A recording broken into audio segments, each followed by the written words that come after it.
Welcome to this video about the Neural Tree Lens, or NTL, a smart AI camera model you can use in Proteus. In this video, we'll explore what NTL is, how it works, how to set it up, and how to use it in your simulation projects. Let's begin by understanding what NTL is. NTL is a digital model of an AI camera. It can take a screenshot from your computer screen, analyze the image using artificial intelligence, and then tell you what it sees. For example, if there's a car in the capture area, it might say sports car. If there's an animal, it might say elephant. So, how does NTL do this? NTL uses a deep learning model called ResNet-50, trained on over 1 million images. It can recognize up to 1,000 object types, including animals, vehicles, food, tools, and more. To run this AI model, NTL relies on ONNX Runtime, a Microsoft software engine that enables trained AI models to work across different systems. Together, ONNX Runtime and ResNet-50 give NTL its intelligence. Let's begin by downloading the model. Visit the Electronics Tree Library page or use the link in the video description. Click the download button and wait for the file to download. Once complete, you'll have a zip file. When you open it, a password prompt will appear. Type in electronicstree.com to extract the files. Inside, there are two folders labeled lib and model. Open the lib folder first. You'll find the library file inside. Then, open your Proteus installation directory and locate the library folder.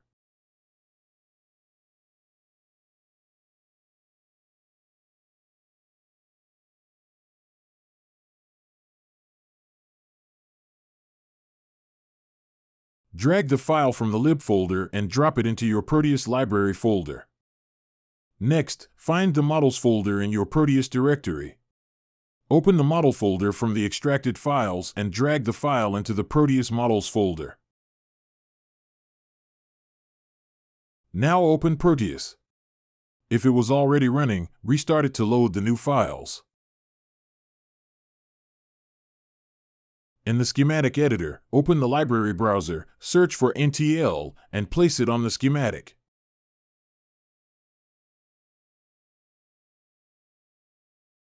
The NTL model has 4 pins. Connect VCC and ground to 5 volts and ground, respectively. When I run the simulation, you can see there's an error indicating that the ONNX Runtime DLL failed to load. As we know, the model depends on ONNX and ResNet-50. We need to download these files.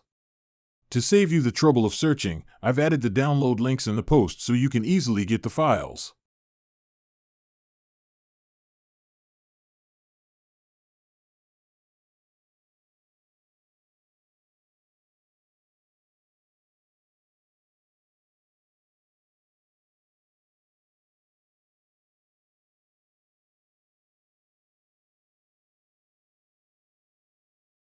You'll also need the label file, which contains the ImageNet class names. Save this file as imagenet_classes.txt in the same model folder.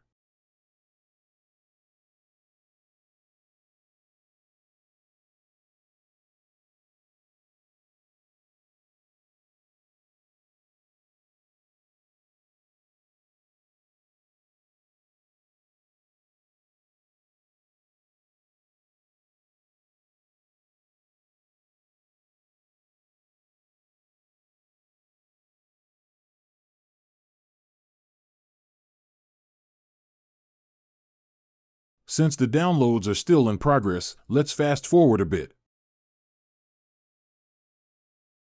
Now that the downloads are complete, let's place the files in the model folder.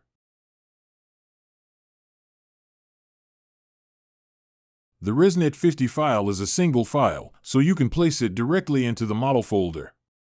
The ONNX Runtime comes as a zip file, so extract it, locate the Runtime DLL, and place it in the same model folder.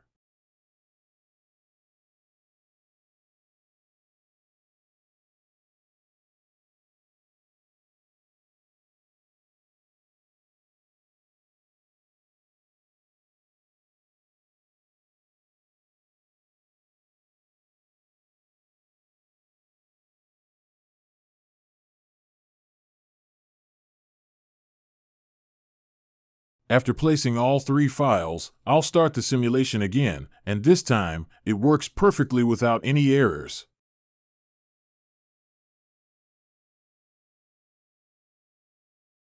Now let's talk about how to use NTL in Proteus. When you double-click on the NTL model, a Properties window will appear. Here, you can change several settings. The first is the Baud Rate, which controls the speed of serial communication. The default is 9600, but you can change it to match the speed of your microcontroller or virtual terminal. Then we have Screen Position X and Screen Position Y. These settings determine where on your computer screen NTL captures an image. The capture area is always 224 by 224 pixels. For example, set X and Y to 0 to capture the top left corner of your screen, or keep the default values to capture the center. Next is the number of predictions setting. If you set it to top 1, the camera will return just one result, the most likely object. If you choose top 2 or top 3, it will return the top 2 or 3 guesses, separated by a line symbol. Then there are 3 options for controlling the output format. First is Include Class Label. This decides whether the result includes the name of the object, like cat or car. Next is Include Class Index. This adds the class number from the ImageNet dataset. And finally, Include Confidence. This shows how sure the model is about its guess. For example, if all 3 are turned on, the output might look like this. The text cat is the class label, 281 is the class index, and 0.92 is the confidence value. Now, let's connect the remaining pins to see NTL in action. Connect the trigger pin to a switch, a pulse signal, or a digital output from your microcontroller. Connect the TX pin to a virtual terminal or the RX pin of your microcontroller. Now, I'll set up some images for NTL so I can demonstrate how the AI image detection feature works. I'll place the images outside Proteus, but if you want, you can also import the images directly into Proteus for detection. In the Screen Position X and Y fields, I'll set the image location so the camera can capture it.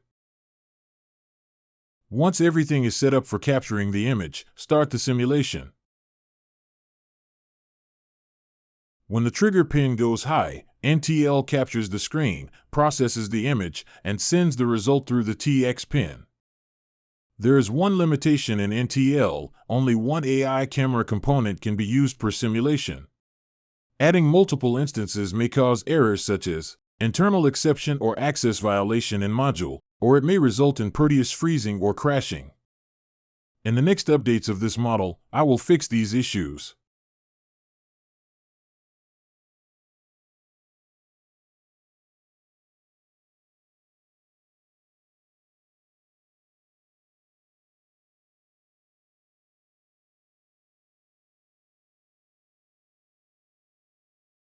As you can see, the model is working, and it works perfectly. NTL gives you a simple way to bring artificial intelligence into your simulations without any extra devices or complex setup. And that brings us to the end of this video. I hope you now understand how to use the Neural Tree Lens AI camera model in Proteus. If you found this video helpful, don't forget to like, share, and subscribe to the channel. Your support helps me create more tutorials like this. Thanks for watching, and I'll see you in the next one.